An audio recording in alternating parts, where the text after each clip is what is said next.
Obviously a very important win for us. We started out really shaky. Their switching ball screens bothered us early. We didn't do a good job defensively. And then we got up to 22-8 the lead. We just kept battling, trying to find a way to battle back, and our guys really did that, and I was really proud of them. You know, to be able to win without Josh playing at all, actually 6 minutes this weekend, to win both games, you know, to do that without him really is a big thing for us, I think, because he's really coming on. I thought that, you know, Malcolm was really, really good again today. I don't know what Green finally ended up with, but there's not a better defender, maybe in the country at the wing, as Malcolm Lee. Malcolm Lee's as good a defender as anybody you'll see, and he proves it time and time again.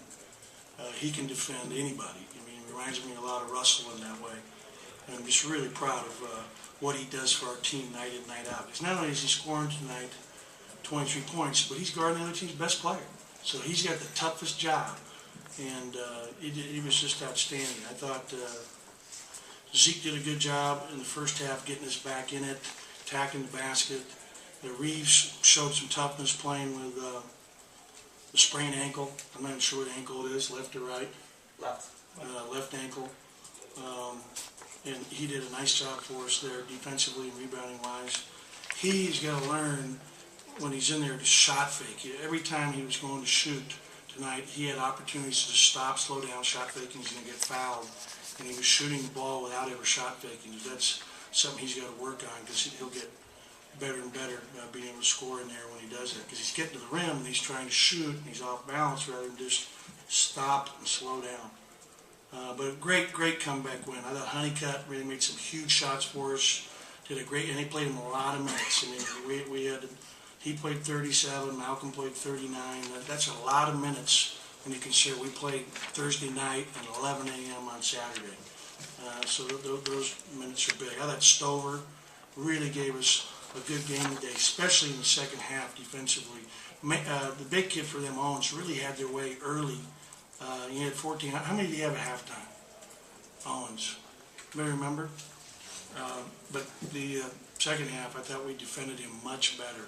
And Stover had a lot to do with that. Really, his length and just his quickness, his feet were really good. And that's a career high for him in terms of minutes played with 23 minutes. Jeremy was great at the end of the game. You know, he shows up making 3 out of 4 free throws, but he does so much more out there for us, handling the ball, orchestrating things.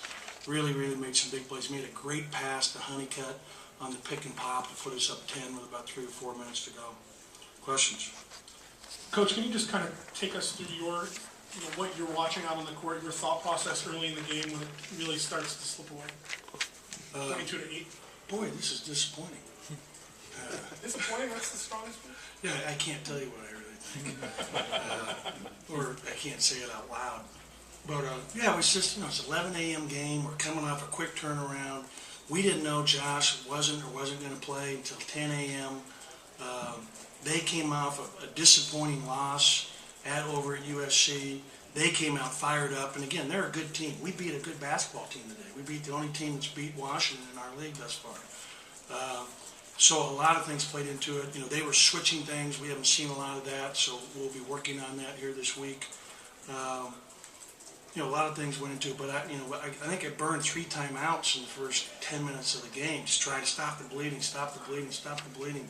And finally, we got going, and Zeke started attacking the basket and got to the line a few times, and then Honeycutt broke loose with a couple big shots. And all of a sudden, we tied it up, I think, at 24-all. And we came off of Brown. That was a mistake by Honeycutt because he's just so tired. He played every minute in the first half, but I think probably 30 seconds. They showed 19. So he made a mental error. And then our next score, they were at 27-24. Stover got, I think, a post feed and actually went around the guy and scored. So it's nice to get him some minutes. And you can see Anthony is a presence defensively for us inside. He's probably our best post defender on the team. I mean, Josh can be when he's really working because he's so big and strong, but Stover did a great job today. Things that don't show up on the score sheet are things that he did well for, so I was excited for Anthony.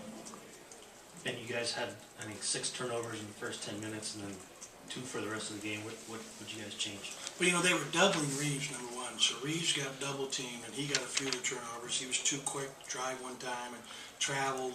He was out of sorts, partly because of their defense, doubling him in the post. They were really rushing to him. They're switching. You know, we were dribbling too much. I mean, you got to just pass and move and cut. We did a better job of that as the game wore on after the first 10 minutes. And we still did some ball screening. They were changing their defensive looks a little bit. Sometimes they were switching everything. Sometimes they were switching ball screen. Sometimes they started out early playing soft, just going underneath our ball screens. And so we got to learn to set the screens lower. We ran one-up double one time where we re-screened them, and then Zeke had a chance to turn the corner with Owens there and doesn't. And backs away. He's got to be able to attack the big. So it's still a very young team, a learning process. It's good to be learning on the job and still get a win. What was the Josh decision to not play him and his status going forward? You know, that decision is made by one of our team doctors, John DiFiore. We're not even categorizing it as a concussion. You know, he got a head injury. He hit his head hard. He felt great. I mean, he was like, hey, Coach, I'm fine. I'm ready to go. He's telling me that last night. He told me again this morning. But, you know, we're always going to err on the side of caution with anybody's health. And that's basically, I think, what the doctor's feeling is, you know, this kid has a long career ahead of him. We don't want anything that's going to disrupt that. And so, you know, to win both games without a big bear playing other than 6 minutes against Cal is huge for us. Coach, you went 6 minutes. Stanford went 6 minutes without scoring towards the end of the second half. What went into that defensively? I mean, it was great defense. We were switching things. I think we might have been small then too. I think we had Jeremy in there. And, you know, when Honeycutt can match up, and you'll see it again on Thursday night, when he matches up on the floor, when he's at the floor, we're a better offensive team. There's no question. And when he can do that, it just makes us harder to defend. And I like to do that. And Jeremy and Zeke in there with Malcolm, those 3 guards. And then, you know, Lamb's giving us minutes off the bench. I mean, that's our best offensive lineup, it seems to be, against man or zone. It seems like Honeycutt did pretty well defending the floor, too. Yeah, and it just depends. You know, in other words, I don't think he could match up on 22 from Cal the other night, you know, but it depends on the type of player. Like on Powell, he's kind of a step out, face up 4-man. And so it was a much easier matchup. Same thing with number 50. He did a good job. It's reminiscent of what we did with Dijon his senior year, where he played all his minutes at the 4 and, you know, averaged, you know, 9 rebounds a game or something, and had an unbelievable year. Because no 4-man can match up defensively on Tyler. He's either shoot it or take him off the bounce. When you're talking about Honeycutt and just how you evaluate him at this point in the season, he's had some really good games, and how much of a key is he to what you do overall? Well, I'll tell you what, he had a great weekend. He played very good in both these games, with the exception of 2 turnovers late in the Cal game that, you know, he was nonchalant with. But he's doing a great job. He had only 2 rebounds in the second half. I think he had 6 at halftime, which really kept us alive. But no question, he's a key. I mean, look at his line. He has only 1 turnover, which really makes me happy. 4 blocks, 3 assists, 8 rebounds. It felt to me like he made more than 2 threes tonight. Actually, the one in the corner on the far end, they called it off and called it a 2. That's why. And we called that one play where he shot a 3 right in front of our bench, which was just at the 4. We were able to screen the 4-man. He pops, he's wide open. That was a big shot. What was the score when we went up on that 3-pointer by Honeycutt? It had to be the last 7-8 minutes of the game. 51-46. Is that what it was? A 3-pointer? It was his last 3. Yeah. So that was a big shot. It's a 2-point game. Boom, he hit it, and that was huge for us. You know, Stanford, I mean, they were not going away. I mean, they have a good ball club, and Owens is very formidable. Green, to be able to get Green to shoot 4 for 15 is incredible. And we know, you heard us last year when we were zoning, and we're so much better. I mean, they end up shooting 30% for the game. I mean, I'm not even talking about that. That's what we like to see. The other night in the second half, we got hurt. They shot 72%. We did much better today for an entire 40 minutes defensively. and we ended up losing the boards by 7. Too many offensive rebounds, 10 at halftime and 19 for the game. We've got to get better, and that's part of it's playing small. So like Jeremy's blocking out, trying to go rebound, and the ball's still bouncing over his head and going to Brown a couple times. That's just size. Blockouts are important, but you got to, have some size to get it sometimes. Zeke, by the way, getting 6 rebounds. It's got to be a career high because he's averaging 1 rebound a game in the conference. So that career high is very important to this win. I mean, we're always telling them rebound, rebound, rebound. Coach, when they got their big lead early, it wasn't necessarily UCLA turnovers. You guys didn't seem to be shooting particularly that badly. It almost looked just like hustling, rebounding, and that kind of stuff. Did you have to tell them to turn that on? We made some defensive mistakes. We missed some hedges. We missed some extensions. We were really kind of out of it early, but